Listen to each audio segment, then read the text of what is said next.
여러분 살다 보면 자기 능력의 한계를 절실하게 경험할 때가 있지 않습니까? 그런데 그것이 자기에 대한 것이라면 그나마 괜찮습니다. 내 능력의 한계를 절실하게 경험하는 것이 나에 대한 것이라면 그래도 괜찮은데 내 자녀에 대한 것이라면 내 가족에 대한 것이라면 마음이 너무 고통스럽잖아요. 그렇죠? 내 자녀가 힘들고 내 가족이 힘든데 내가 아무것도 못해. 그러면 그 마음이 얼마나 고통스럽습니까? 아, 내 능력이 이것밖에 안 되나? 이런 마음을 가질 때 여러분 어떨 땐 자괴감이 들지 않습니까? 저희 첫째 아이가 초등학교 4학년 때 학교에 다녀왔는데 얼굴이 해숙합니다. 너 무슨 일이 있었냐? 그랬더니 100m를 8번 뛰었대요. 아니 100m를 왜 8번 뛰냐? 그랬더니 학교에서 운동회가 다가와서 반 계주 대표 선수를 뽑는데 아이들이 다 뛰었는데 저희 아이가 1등을 했대요. 그러면 뽑으면 되잖아요. 그런데 선생님이 저희 아이와 두 번째 들어온 애하고 다시 한번 뛰어봐.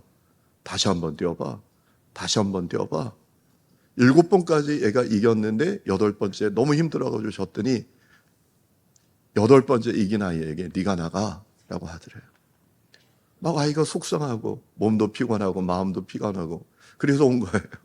알고 보니까 그 아이 엄마가 국제시장에서 큰 사업을 하는 잘 나가는 엄마입니다. 그 선생님 눈에는 계단 99개 위에 있는 그 조그만 교회 목사, 가난한 목사, 너 눈에 들어오지 않는 거죠. 너무 마음이 힘들더라고요. 목사지만. 제가 부목사 사역할 때 집사님 딸이 백혈병에 걸렸어요. 어느 날 그분을 만났는데 그래요. 목사님, 제 가슴이 찢어지는 것 같아요. 라고 하더라고요. 여러분 우리가 살다 보면 내 능력의 한계를 절실하게 경험할 때가 있는데 그것이 내 자녀에게, 내 가족에 대한 것이라면 얼마나 마음이 어렵습니까? 오늘 우리가 그 인물을 하나 만나는데 이 본문 속에 나오는 회당장 야이로라는 사람이에요. 여러분 회당장은 회당에서 아주 중요한 역할입니다.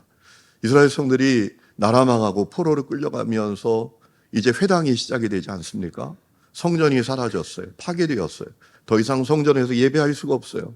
그래서 그들이 회당에서 예배를 드렸잖아요. 여러분 이 회당에 있어서 회당장이 아주 결정적인 사람이에요. 회당을 관리하고 예배를 관리하고 또 이제 율법을 준수하도록 잘 지도하고 혹시나 율법을 어기는 사람이 있으면 그를 경책하고 징계하는 역할까지 했던 인물이 이 회당장입니다. 그러니 이 유대 공동체에서 회당장의 역할이 또 그의 위치가 얼마나 중요하고 얼마나 대단한 거예요. 그런데 이 야이로라는 회당장이 있었는데 어느 날 예수님을 찾아왔습니다. 왜냐하면 그의 12살 먹은 딸이 병들어서 죽어가고 있어요. 얼마나 마음이 고통스러워요. 여러분 대부분의 아빠들은 딸바보입니다. 사랑하는 딸이 병들어서 죽어간단 말이에요. 얼마나 마음이 고통스러웠을까요? 그래서 그가 예수님 앞에 와서 예수님 앞에 바짝 엎드려가지고 병들어 죽어가는 내 아이를 제발 살려주세요 라고 간청하는 거예요. 여러분 당시에 그 주위에 있던 사람들이 이 장면을 보면서 큰 충격을 받았을 거예요. 아니 회당장이 목수 아들에게 엎드리니까요. 회당장이 목수 아들에게 찾아와서 엎드리니까 야 도대체 이게 뭐냐라는 마음이 들지 않았겠습니까? 여러분 우리는 이 사실을 통해서 중요한 사실 몇 가지를 깨닫게 됩니다. 첫 번째, 이 땅에 있는 모든 사람들은 문제를 갖고 있다라는 겁니다. 지위고하, 남녀노소, 빈부귀천을 막론하고 이 땅에 있는 모든 사람들이 다 문제를 갖고 있다라는 겁니다. 그래서 플라톤이 했던 유명한 얘기가 있죠. 당신이 만나는 모든 사람들에게 친절하라. 그들은 하나같이 다 인생의 치열한 싸움을 싸우고 있다. 모든 사람에게 문제가 있어요. 내가 만나는 사람이 대단한 사람 같지요. 그 사람은 아무 걱정 없는 것 같지요. 그런데 그렇지 않다라는 겁니다. 그래도 우리가 알지 못하는 인생의 문제를 끌어안고 지금 치열한 싸움을 싸우고 있다라는 거예요. 또 이런 얘기를 했더라고요.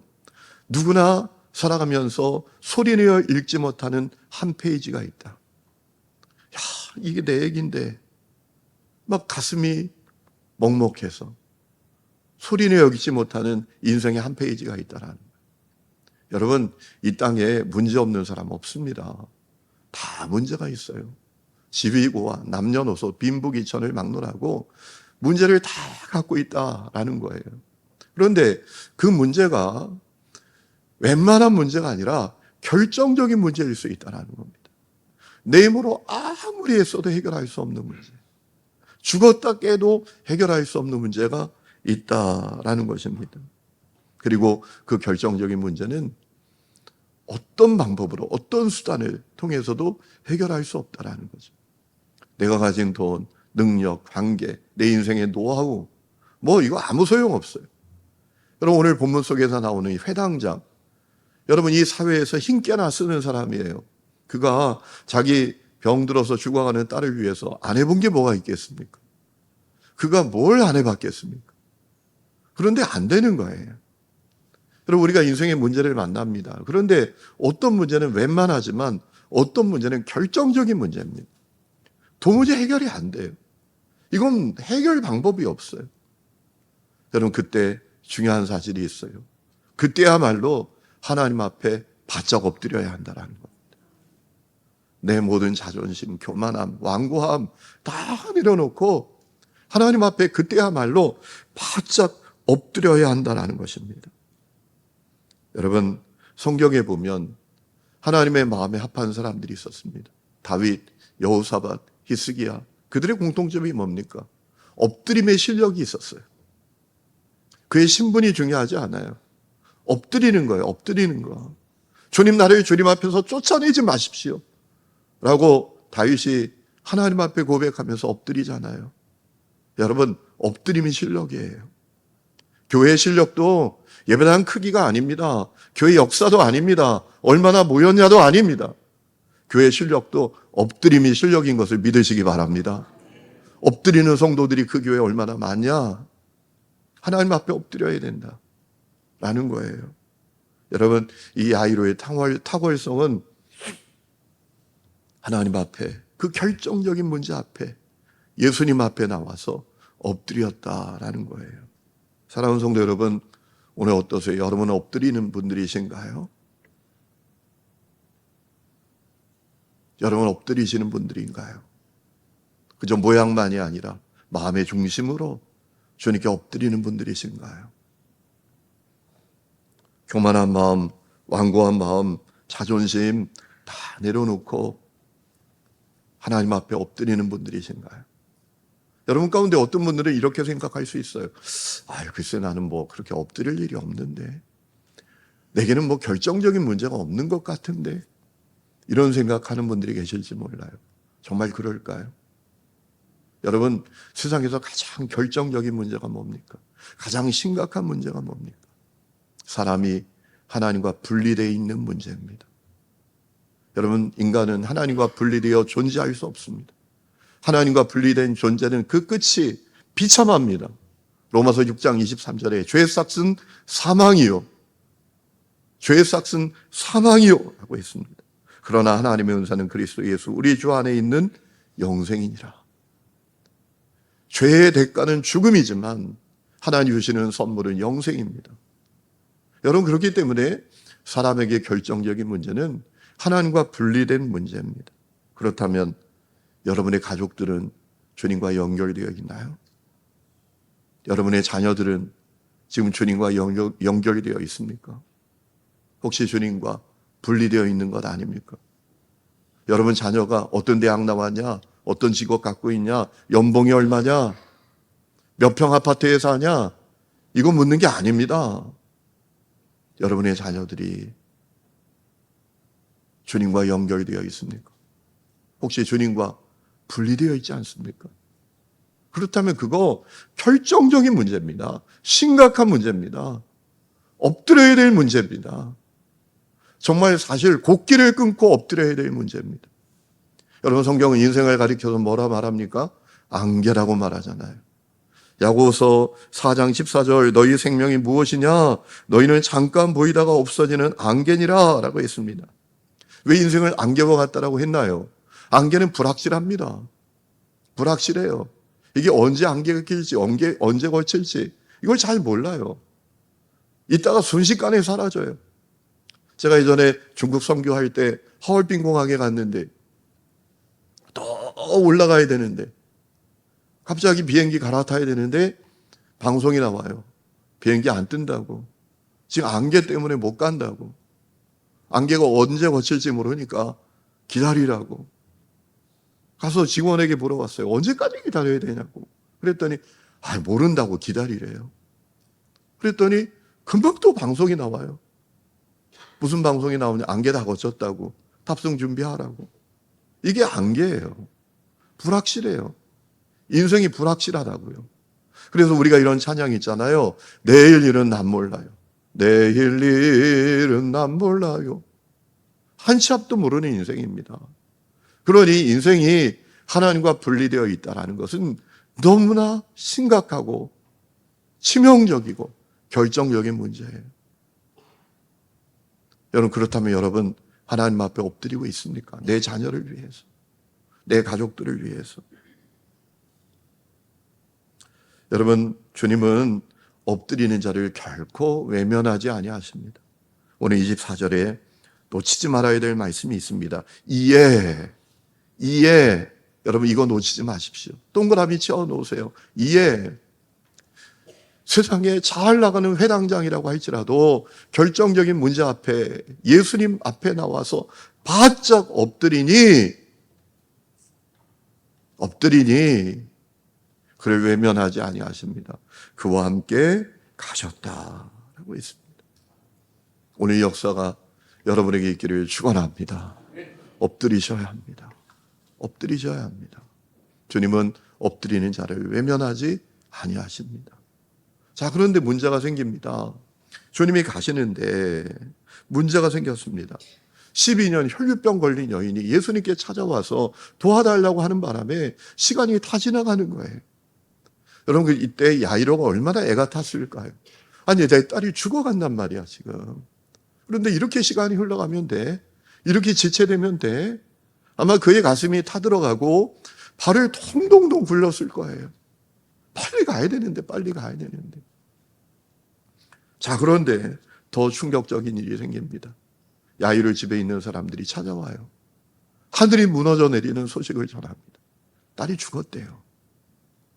상황 종료래요. 다 끝났대요. 이제 예수님 모시고 올 필요 없대요. 여러분, 이때 야이로가 얼마나 힘들었을까요? 마음에 분노와 좌절이 가득했을 거예요. 아마 이런 생각이 들지 않겠습니까? 아니, 12년 혈류병은 죽는 병은 아니잖아. 당장 죽는 병은 아니잖아. 이래서 내 딸이 죽으면 되는 거야? 여러분, 이것이 여러분의 문제라고 한번 생각해 보세요. 성경에 있는 얘기라고 생각하지 말고. 아니, 12년 혈류병은 죽을 병은 아니잖아. 그런데 그것 때문에 지체되어서 내 딸이 죽었다고? 그 마음에 얼마나 분노가 생기겠습니까? 좌절감이 생기겠습니까? 주님을 향한 원망도 생기지 않겠습니까? 아니, 주님은 이렇게 앞뒤를 구분 못하셔. 내 딸이 죽어간다 했잖아. 아니, 주님이 12의 혈류병은 그래도 당장 죽을 병은 아닌 거 그거 모르시나? 여러분, 이런 막 속상함도 있지 않았겠습니까? 여러분, 이것이 단지 야이로만의 문제가 아니지 않습니까? 우리 인생도 그와 같을 때가 있어요. 우리가 가졌던 한 가지 희망이 속절없이 사라질 때가 있어요. 주님이 다른 사람 문제에게는 그렇게 관심이 많으신 것 같은데 나에게는 전혀 관심이 없으시고, 내게 관심을 가지신다라고 해도 늘 뒷북만 치시고, 그럴 때가 우리에게 있지 않습니까? 그래서 마음이 무너지고 믿음도 희망도 주님을 향한 기대도 그저 희미해지고, 그래서 교회를 다니기는 하지만 너무나 무기력한 신앙인으로 살아가는 모습이 우리에게 있지 않습니까? 여러분, 주님이 야이로하고 집에서 온 사람들하고 하는 이야기를 다 들으셨습니다. 그리고 회당장 야이로에게 36절에 보면 중요한 말씀하셨습니다. 두려워하지 말고 믿기만 하라. 두려워하지 말고 믿기만 하라. 여러분, 이 얘기를 들었을 때 회당장 야이로가 어떤 마음이었을 거예요?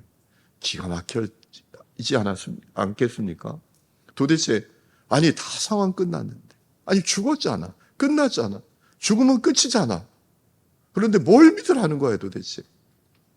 이런 마음이 들지 않았겠습니까? 여러분, 주님이 뭘 믿으라고 하신 걸까요?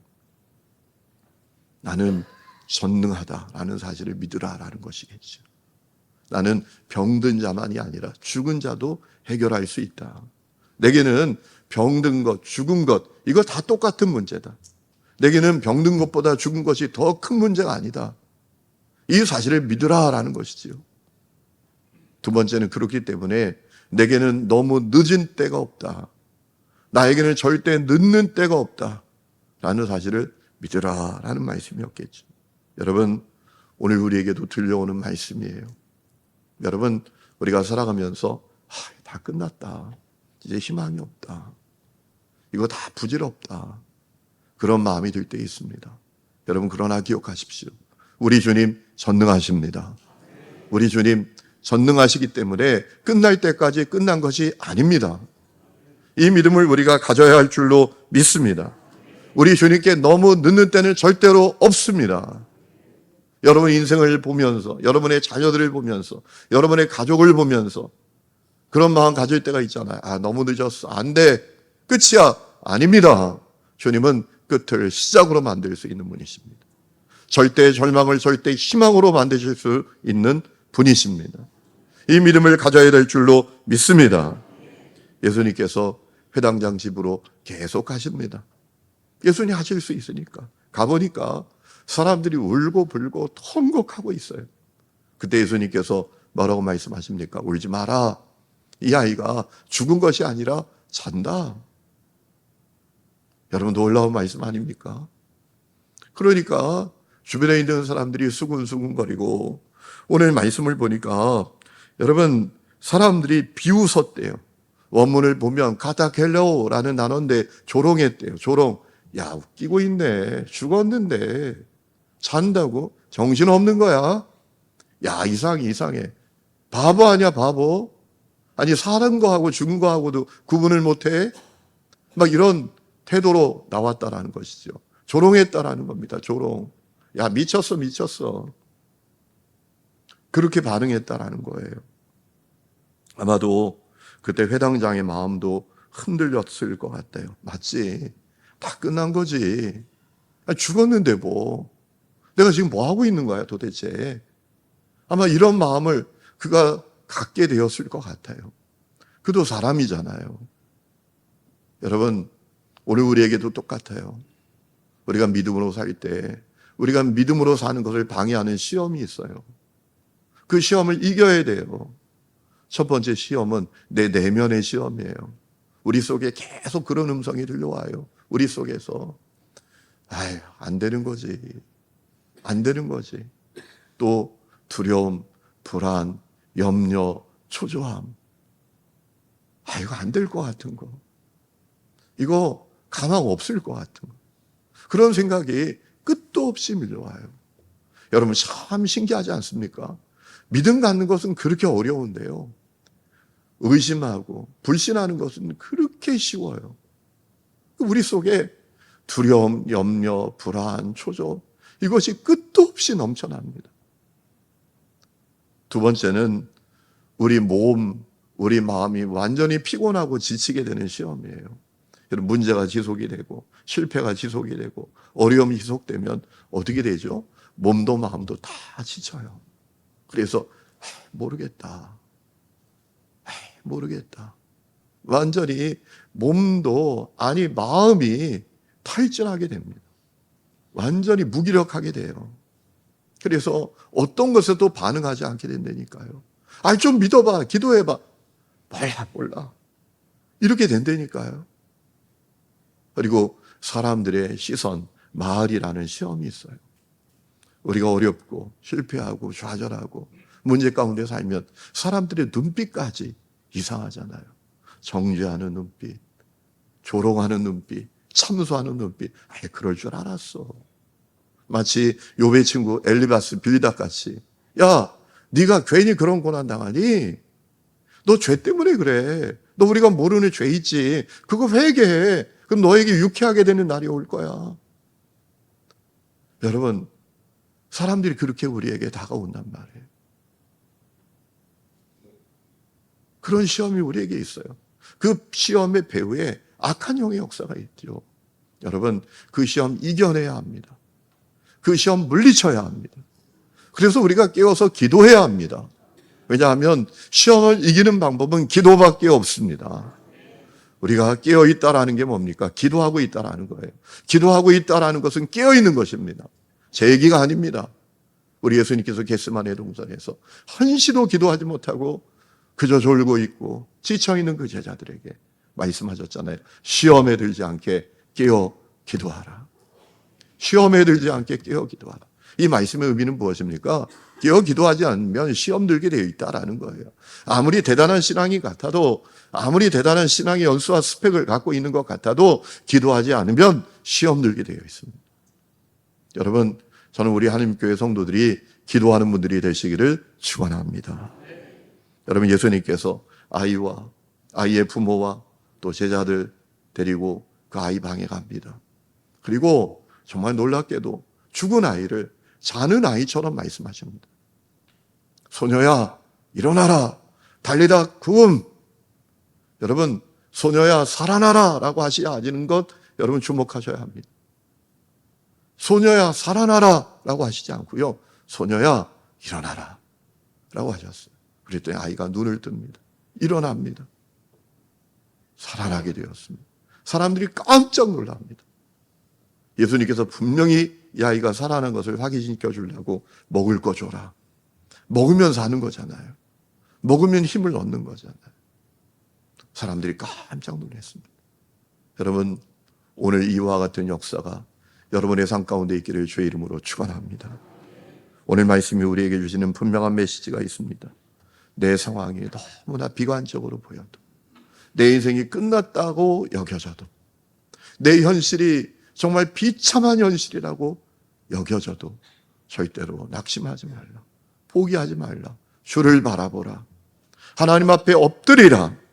그러면 하나님의 일하심이 있다라는 거예요. 이 말씀을 믿고 승리하는 성도들, 치유받는 성도들, 하나님의 일하심을 보는 성도들이 다 되시기를 축원합니다.